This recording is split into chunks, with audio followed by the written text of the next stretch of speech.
Hello and welcome to Fit of Us podcast, episode number 59. Mate, we are creeping closer to that hundo. Every week, creeping closer. How are you, mate? Good, mate. Back to just the twos for Valentine's weekend, mate. Hi, man. Happy Valentine's. Happy Galentine's. What the fuck is Galentine's? I've no idea, mate. I'm going to light a candle for us here. Just give me a second. After me bashing people that say gal and girl, and we've got a fucking day called Galentine's. Mate, have you seen this fucking trend that's going about? It's like, oh, bought my younger self a coffee and all that. Like, you can't. No. No, mate. There's people on Instagram that are like, bought my younger self a coffee, and then it's like goes into some spiel, and I'm like, what is this mad trend that's happening? I've seen a few people do it. I didn't even realise it was a trend until I seen like more than one person do it on the same day. I'm like, what's happening, mate? Well, now that my phones are sitting right next to the laptop, so now that you've said that, I guaranteed I'm going to get hit with reels that of people Yeah. buying their younger selves a coffee. Yeah, 100%. I don't know what it's about, but sure, people have too much time in their hands. What the I? Man, I had something that pissed me off the other day, and I now can't remember it because got so wound up at Galentine's there. Ah, right. If it comes back to me, I'll just shout it out randomly during the podcast. What's been happening in the life of Kyle? Do you see my story last night just about things that annoy you? See this trend? I don't know if it comes up in yours, but see coaches just like slating other coaches in videos, like these reaction videos. Mate, every second or third video I watch is just a coach slating another coach. I'm like, it I makes was sense. actually going to bring that up. I wanted to talk to you about it. It is getting. It seems like that's the new in thing to do for coaches these days. If anybody doesn't know what we're talking about, it's basically a coach reacting to another coach's video and calling them out for being shite or telling lies or whatever, or just voicing their own opinion because they don't agree with the other coach's opinion. Which I agree with you, Kyle, mate. I think there's not a lot of value in that. Like, what do the coaches that are reacting to these other coaches' videos see? Like, what do they think's going to happen off the back of this? Do they think they're going to get a big cult following, going, "Oh, you called that guy out. I'm going to come and sign up with you." What's going on here? Mate, I think it's in a point of desperation. My personal opinion is the fact that, like, I've always said the fitness industry, we've said the fitness industry is not great, right? And with that, like, the algorithm right now is horrendous. Like, I'll put posts out and some of them hit 700 people, some of them I think I put one out that hit 74 people. I'm like, I've got 3,000 people following me. And I've got, how's that 74 people? And it was, in my head, I was a banger of a post, mate. I was patting myself in the back and going, how's the fucking 74 people seen Oh, that? mate. But, but what I reckon's happening is the algorithm's picking up on the fact that, like, if you do a reaction video, something that captures people's attention, plus I found it funny. Well, there was a guy yesterday, I seen one of them, he was slating an influencer going, they don't care about you, they just care about likes and views. And I was like, there's you using their video to get you more likes and views. Where's the irony, mate? Yeah, Fries my brain, honestly. I agree, mate. I don't enjoy it. Don't get me wrong. Maybe some people do deserve to be called out for spreading um, dangerous misinformation. But for somebody that's just trying to show you an alternative exercise for one that you maybe don't enjoy doing, you've got people going, aye, but you don't have a chest, so how can you show them how to do a chest press? Mate, fuck off. The only reason you have a chest is because you're stabbing your bum with steroids. Yeah, that does do my head in, where it's like body composition validates poor training methodology. It puts you look 100%. in shape. It's I actually got that way from somebody the other day. It annoyed me. They messaged me going, "Oh, me and my missus." They messaged me 2 weeks ago saying they were maybe going to sign up, and I was like, "Fine." I don't, as I said, I don't chase people on these things. If you want to come in, come in. But they messaged me and like, "I'll get back to you." And then it was on Friday. They're like, "Oh, my missus is about to sign up to it," and then they named some gearhead bodybuilder. Can you give us your prices just so we can see? I was like, I said two things. I was like, if I go to them, go to them. Absolutely no issues on that, but I'm not getting in a price war with them. Like, you can Hmm. absolutely go for it. But I was like, if you see somebody who's got like shoulders the size of my head and think they're going to get you in shape when you're not doing that, then fucking fire on. You do what you have to do. Aye, 100%. And yeah, we spoke about this as well on the podcast quite a few times. That's why, in my opinion, this is all our opinions, but in my opinion, that's why bodybuilders are I don't want to say successful PTs, but that's why they maybe do well on the algorithm, have a lot of followers, make a lot of money, is just because of how they look. Aesthetically, they look a lot. Aesthetically, they look like they know more than what we do, essentially. Yeah, I mean, if you're big and lean, like that's what most guys want. But the problem is then when it comes to females as well, there's a lot of females taking that in the influencer space as well. And because again, their glutes and proportions look to a point where it's like, oh, that looks the way I want to look, then it attracts the type of people who are like, oh, if you've got great glutes and also you know how to work like glutes properly, and like not always the case, but I agree. Some people are just genetically gifted. mate, I was going to say I've like not saying that I'd be a great female influencer, mate, but I've always had fairly well developed glutes. And I was like, well, I was saying that about Finn. I was like, Finn genuinely has already quite well developed glutes. Like Laura was saying it to us, and like it just comes from her genetics. And I'm like, whilst I can squat quite well, I think me squatting quite well comes on the back of the fact that I've probably got genetically quite good. Yeah. Quite good glutes. Jen's a lucky woman for the 20 seconds that I can perform. I am. Well, on that note, I would do quite well as being a. See if it was from the neck. See if it was just the torso. I would do quite good at being a female influencer with the amount of side boob that I have. Tremendous. Mate, lead us into that actually. How are you getting on with the training updates, mate? I've not quizzed you in a few weeks. Oh, training has been really good. So, right, I'll hold my hands up. Last week, I didn't train once because of some things that were going on with the online work. You know, a bit of a change in our working situation, shall we say? So that took up a lot of time. I found myself kind of stuck behind the laptop until 11, 12 o'clock in the evening.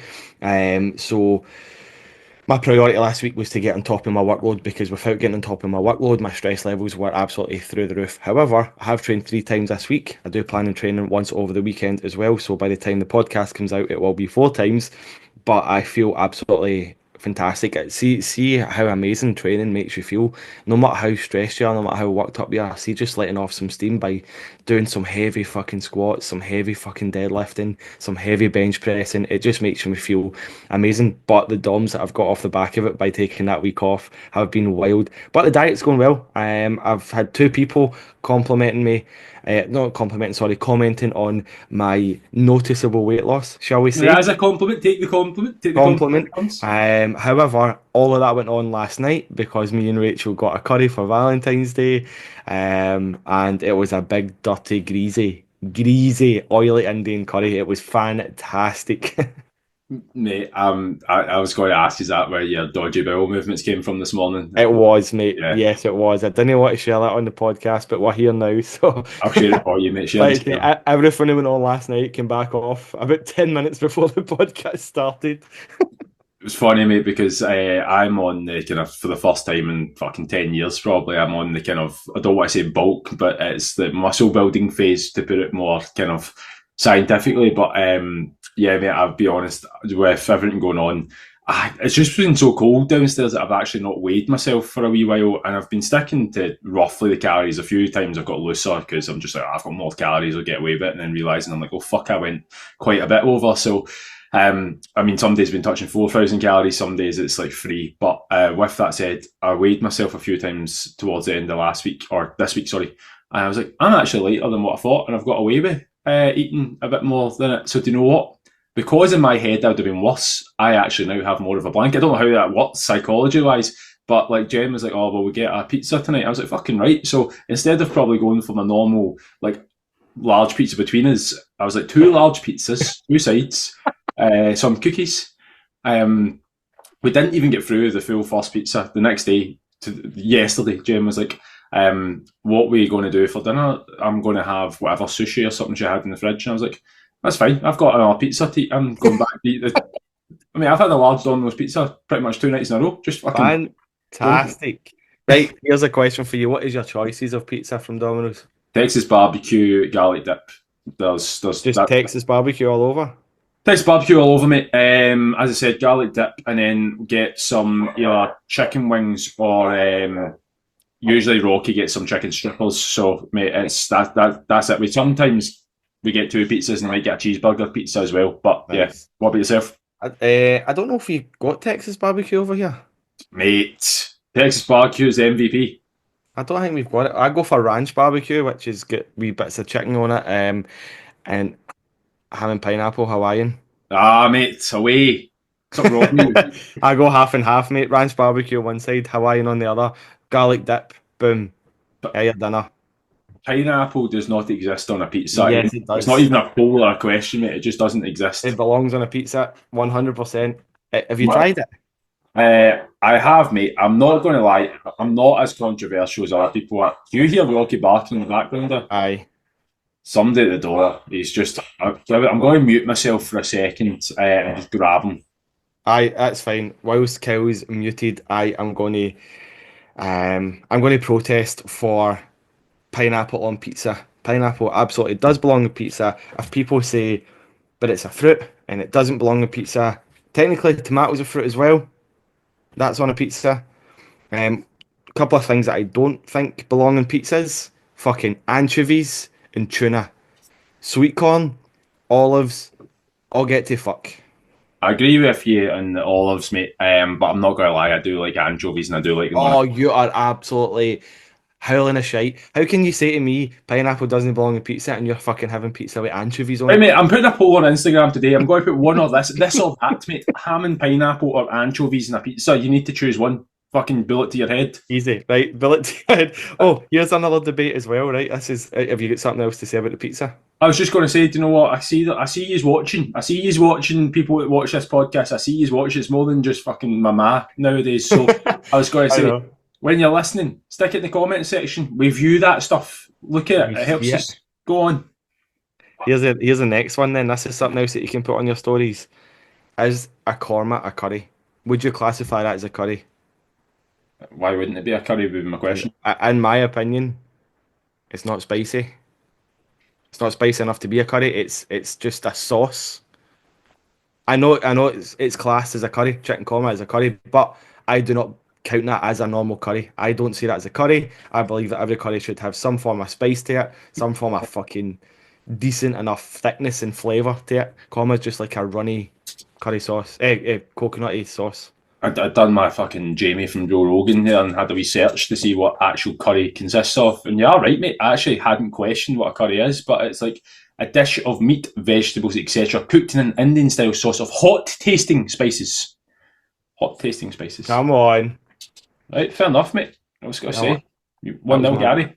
that was Don't my agree double with- bicep pose, but you can't see it because I lost that much weight. I was going to say, it's just because you're massive, you're blocking out the fucking lighting. That's what it is. Look at this fucking tripod and all, just looming over the top of me. I was going to say, is that a bed behind you? Why is it tripod? It's not a bed.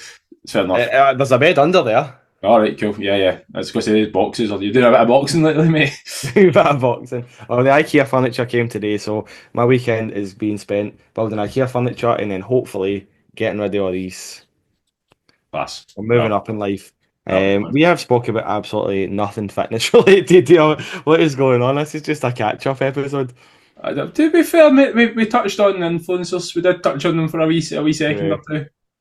True. Listen, those last two episodes with our guests, Jamie and Gemma, if you haven't listened to them yet, please go back and listen to them because they were absolutely incredible. They seem to have gained a wee bit of traction on both the YouTube and Spotify.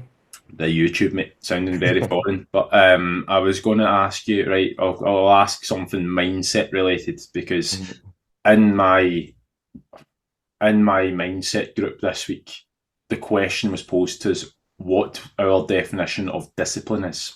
So I'm going to ask you, Gary, what do you define as discipline? To put it briefly, discipline, in my opinion, is doing shit no matter the circumstances, no matter how you feel, no matter if you want to do it or not, just getting it done.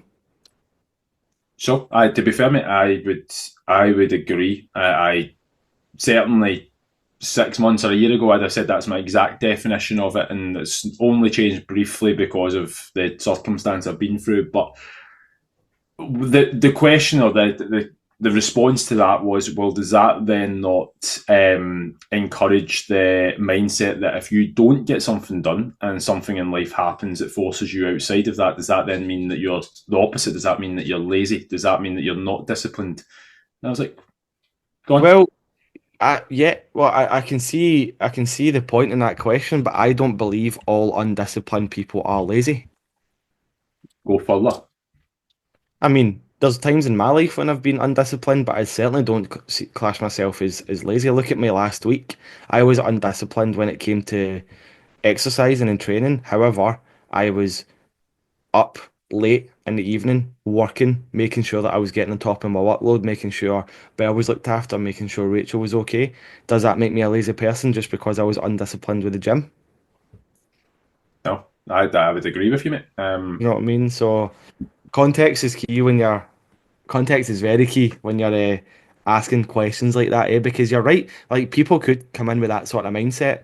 Well, I'm undisciplined, so I must be lazy. And I guarantee you, there's coaches out there as well who are calling people lazy for being undisciplined, especially just for like maybe a brief period of their life. They need to be undisciplined. And then they get called lazy, and then they actually start becoming lazy, and then they feel like shit, and then before you know it, they're right back to square one. Mate, I would agree. I think going further into it, trying to develop as a coach, mate, like I spoke in my group about this. My issue is I know that like I'm very good at what I do. The system that we have works. It works for the majority of people, but the problem is when it doesn't work for someone, or someone who like again can't get a couple of days behind them and whatever, it's very easy for me to go, right, all we need to do is just do this or just do that, whereas actually any sort of just doing something is not really great coaching, is it? Like it's Yeah. probably looking into it and go, what's the reasons behind why they're not able to do it? And the thing is, a lot of the time when you tell somebody to do something that they constantly get to a point where they're stuck at, then it then becomes this barrier to them actually, you know, enjoying it, or actually feels like just failure again. If somebody has got a week where it's been really tough and they've felt like if they've not shown up to 100%, that they're not disciplined, so they've not tracked their food, but then the next week, if they get to Wednesday or Thursday, it's like something happens again and they forgot to log dinner, they start to get into the mindset of, well, I'm not disciplined enough for this. I don't think I've got this in me, when in actual fact, you know what, it's actually not as black and white as that. And I'd say my definition of discipline, it's not massively changed. I'd say it's the same as what you've said. The only thing I'd say is like I have this kind of gear model set up. Like if you imagine gears 1 to 5 in a car, where I'm like, there'll be some weeks where I can go gear 5, where gear 5 in training, gear 5 in business. But with that, I'm dialing down. That it means that relationships and family take a gear 1. But then there's other weeks where I'm like, you know what, I've went gear 5 too long in certain things. I try and now pull out of it before I do it for too long. It needs to be preemptive. There'll be points where I'm like, well, do you know what? Family, friends, circumstance around needs a gear 5, gear 4, gear 3. Everything else needs to go back into a gear 1. But my thing for discipline is, even if I'm going gear 5 at a different thing, I still need to have a gear 1 on that. Even if I'm going gear 5 in business, I need to have a gear 1 on like my relationship, because if I don't have a gear 1 in my relationship, it's not moving. Like a car can still move in gear 1, still moving forward, but I need to understand, I've put down on paper what gear 5 is for me, gear 1 is for me, and looking at what that is for every aspect. Well, say every aspect I've got: friends, family, business, and health, fitness, and me. So like they're my gears. But does that make sense? Sorry. 100%. I really enjoy that analogy. Yeah, mate. You know what? It's a good one to get. No, mate, it's a good one to like. I've done it with clients before as well. Like, I'm not going to say it was Kira, my mindset coach, who got me to do it when I first started with her, and she was like, "Your problem is you feel like, again, it was a discipline thing. It's like you are total constructs of you need to do this, you need to do that, you need to do this, and anytime you fall short of that in every aspect of your life, you get overwhelmed, and it's like you feel like you need to double down on it. Like, and the more tired I get and the less outputs I have, the more I feel I need to, which is a really weird fucking concept. Whereas like I really should probably just take more time. But with that, she was like, write out the 3 things for you, and then do what gear 1 is. So gear 1 for me in health and fitness is I will get to the gym once per week. Like, even if it's a shite week, even if it's my worst session, I will get to the gym once. That's my minimum. Gear 5 is I'll get to the gym 4 times a week. I'm going to be honest, I've not been in gear 5 for the gym for don't know, there's been a while. Yeah. Maybe I should change my gear 5. But like it'll be like a step target in there. But again, like health, fitness, with family, I'm no issue sharing these just to give people examples, because I think sometimes I work with that. Is like it'll be like worst case scenario, like gear one is watching an episode of something with Jen one night a week, and like as in like just once per week. To in a super busy week, I'll give her. I'll say give her, but like I'll give us that time. But gear five might be we're eating dinner together 5 nights a week, and we're going out for a date night. Like that's what gear five is. Like that's best case scenario, and that's where we need to push things. And then look, friends, family could be like meeting my mates and going doing something, playing football, whatever that is. And about gear one might just be sending a text, just saying, "How are we?" Like that. Those are kind of my gears. I've got them all wrote out. But yeah, does that make sense? 100%, and I think that's a very good task for a lot of people to kind of try with themselves. It kind of leads into the all or nothing mentality. If you're not doing it all, then you feel like you're doing nothing almost. You feel like a failure. You feel like undisciplined. You feel like there's no point in continuing on if you can't do it all at once. There is going to be times in your life where you need to dial back on certain things to push forward on other things. And in my opinion, that's what balance is all about. A lot of people think balance is forever being 80-20 all throughout the week. It's not. Sometimes it'll be 60-40, sometimes it'll be 70-30. You need to push forward on. I'll use one of my clients for 12x as an example. Last week, she randomly got hit with, right, we can push you through for a specific exam in a few weeks' time, but it needs to happen now. So she get caught short. Are you busting for a pee? No, it's just Rocky's there. He's got in the room with me, so I was just trying to get him up on my knee. Oh, But fair, fair. keep So she get caught short, caught by surprise. So for a week, she had to have her head in a book studying, which meant she never really quite made it to the gym. She never done as many steps as what she usually does. So her movement took a wee step back whilst her studying went fucking gear five. Yeah, yeah. It's gear six, mate. She went to gear six, right? Nitro, She mate. was flying, right? So this week, because that's happened, she's now dialed it back to, I would say, about a gear three with the studying, and she's upped her movement to a gear two or a three. So Yeah. for 1 week, all out studying, and now she's starting to dial that back a wee bit. Still studying, but she's now starting to increase her movement a wee bit as well. And that, for me, is what balance is all about. Some things are going to need more attention than others for a short period of time. 100%.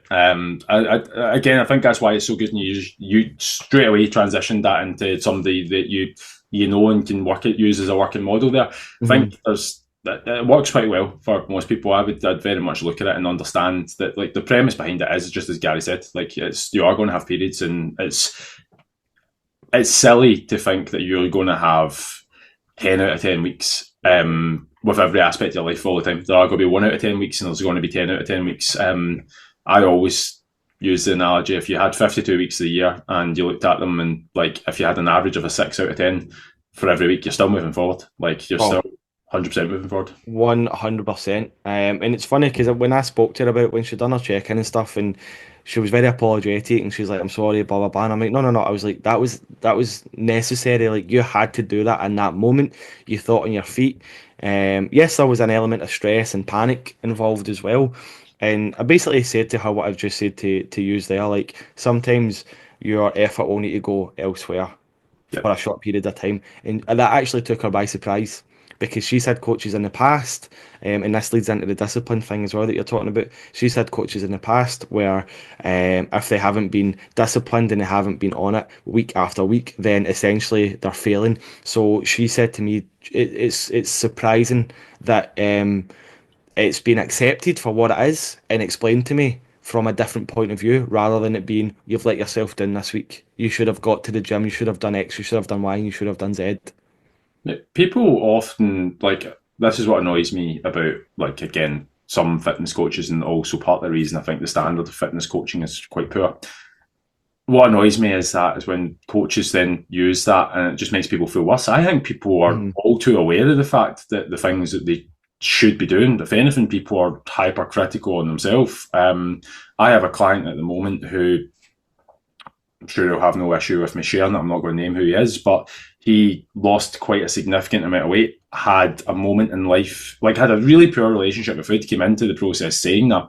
I mean, it didn't get to 136 kilos by accident. Like that there was a few things in place that got him there. But with that said, dropped, what was it, 30 kilos, like in a 6 month to a year period. Like it was Wow. like substantial, right? Something happened in his life that literally rocked him, sent him way back to the point where he kind of his relationship with food was questioned, the relationship with himself was questioned. I can speak to him, mate. He's still in the process at the moment. He wants. You speak to him logically, mate. He's like, I want this. I want to. And I asked him to list his reasons why. They're all intrinsic. He wants it. Problem with it is he's just lost belief in the fact that he can do it, and he's Mhm. also like his relationship with like food has gone majorly backwards. But I did to him, not going to lie, again, I'm a human being, mate. My first tactics were like, sure, we've done it before, let's do it again.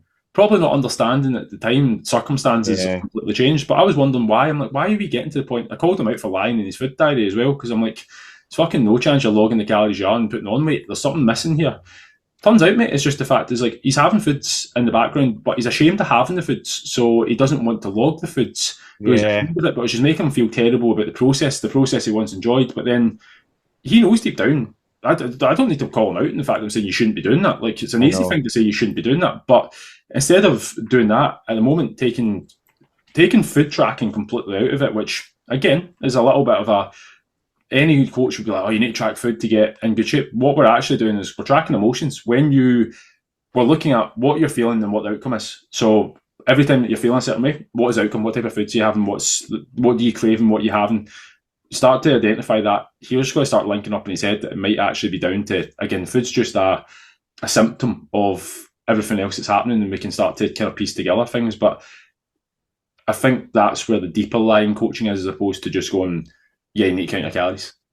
Aye, you need to count your calories, you need to go to the gym, and you need to follow my workout, which is what a lot of coaches online are pushing, especially the coaches that I don't want to tar them all with the same brush, but coaches that are aesthetically pleasing, coaches that are genetically gifted, coaches that are medicinally Medicinally, mate. enhanced, shall we say, Medicinally, mate. medicinally. Spell it. Spell it. Get it fucking spelled. Oh, fuck that. um, it's kind of their way or no way. Now, again, my opinion, I'm not tarring them all with the same brush. There is a few out there who do know their shit and who do take clients, thoughts, feelings, and vulnerabilities into consideration. But yeah, a lot of people think it is just here's your calories, here's your step count, here's your training program, and then I'll speak to you again at check-in in a week or in 2 weeks. But coaching is exactly what it says in the tin. It is coaching. It is not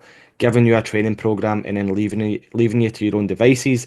If you're not hearing from your coach at least every couple of days, then they're probably not coaching, I would say. They're Yeah, just leaving you to your own kind of devices and letting you get on with it. I also say like it's a the coach also doesn't have a crystal ball on that as well. So like you need Mm. to be able to come with the problems to be able to get the most out of them. But I think the biggest probably red flags is the fact that like there's always alternative solutions to things where if you genuinely come and go, this is what I'm struggling with, the coach should have another solution or a justification or a rationale because there's always an optimal. And it'd be great to have, and we all have the clients that come in, they can do optimal straight away. They're in a place where it's like the head down, the type of client who could beat their head against a brick wall to get through it. They'll just, you tell them to do burpees in a corner and they'll not stop until you tell them to stop, even if you walk away and forget about them. Like those clients, class and all that. But at the same time, that's not your average person. Like you've got, people have so much going on in their lives and it's important that health and fitness, in my opinion, should be an anchor to their life. There should be a benefit to their life. My job as much as, and your job as much as, they always come for a result, and we can't forget that. They come to get quantifiable results, and that's ultimately what we need to deliver. But there's a difference between forcing that result over an 8 to 12 week period in terms of like just chasing bluntly scale weight or whatever it is without actually any thought to how is this going to look in terms of this person's life long term. Like if a person's severely struggling with nutrition, severely struggling every single week. They're going, I am finding this super difficult. In my opinion, there's no point in trying to, you either try and make it super easy in the sense that, like, what can we do to make it easier? Have a conversation about what their expectations versus what they're willing to do is, or what that actually looks like in a long-term kind of scheme. Because my biggest thing isn't just getting people, and I'm sure it's the same for you, isn't just getting people results. You want them to have that for life. You want the people Exactly. to go, my mindset's changed. You know what, I've went on holiday for the first time and not actually for the first time in my life felt guilty about being able to enjoy myself, and I come back and I know straight away I get messages from clients I've had 3 years ago and going, still doing the thing, absolutely loving the fact that, like, and do what fills me even more joy is the fact I've seen clients that I'm like, not only have they left, you know what, they actually go on to do, like, you can see them progressing still. I'm like, there's always people that leave a bit too early at times. I mean, you're not in a good relationship with that, and it usually always ends up with a, oh fuck, you see them and you're going, no, yeah, you're not in a good place. But like, you do see more often than not the ones that are there and have taken it on, you're going, yes, go on. 100%. That, for me, that gives me, I'm the same as you, it gives me more fulfillment than just getting them to a specific scale weight over a 12-week period.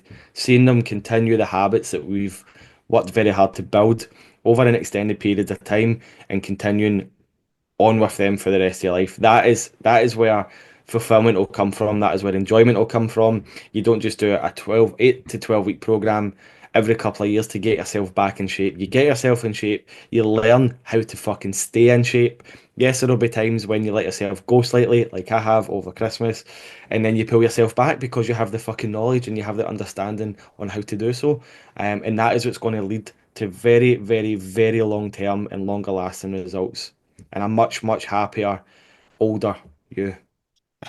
Much happier, older you. I like that. Yeah. Do the things now that the version of you 20 years from now will thank you for. It's a big thing, isn't it? Yes, that's how you say it. No, happier and older. It's not even my line. I had a woman I was speaking to the other week, and that's what she wanted. So I've just stole it from her. I'm like, yes, do that. Brilliant. I repeated it back to her. Like, so yeah. Many. Sorry, on you go. No, I was just saying I repeated it back to her after. I was like, yeah, that sounds good. It's a good tagline. Loads of wee golden nuggets in this episode, man. Even though it was just a catch up at the start, but I think there's a lot of value in this episode. And if there's anything that you're unsure of, or if there's any kind of thing that you're unsure how to implement, like Kyle said, comment. We see the comments, we read the comments. If you don't want to reach out to us on Instagram, comment on a video and we reach out to you. Simple as that.